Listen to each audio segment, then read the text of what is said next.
नमस्कार सर्वांना. तर आज आपण मसाला खिचडी कशी बनवायची हे बघणार आहोत. तर चला सुरू करूया. सर्वात आधी एका पातेल्यामध्ये तांदूळ आणि तूर डाळ, मूग डाळ आणि मसूर डाळ धुवून व्यवस्थित घ्यावे. नंतर एक कढाई घेऊन त्यामध्ये तेल घ्यावे व नंतर त्यामध्ये मोहरी आणि जिरे ॲड करावे. नंतर त्यामध्ये बारीक चिरलेला कांदा व्यवस्थित लालसर होईपर्यंत तळावे. नंतर त्यामध्ये शेंगदाणे, हिरवी मिरची, बटाट्याचे बारीक काप, कढीपत्ता, लसूण अद्रकचं पेस्ट हे ॲड करून व्यवस्थित मिक्स करावे. नंतर त्यामध्ये टमाटर, परत कोथिंबीर व मटार ॲड करावे.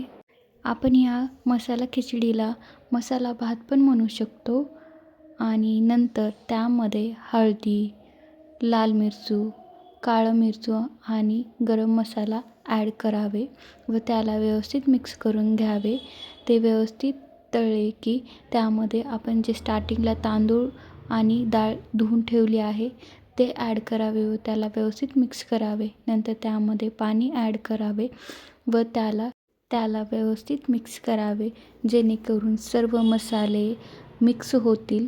आणि नंतर त्यामध्ये चवीनुसार मीठ ॲड करावे व त्याला व्यवस्थित शिजण्यासाठी ठेवावे. त्याला खळखळ उकळी येऊ द्यावे आणि नंतर आपली खिचडी बनवून तयार होईल.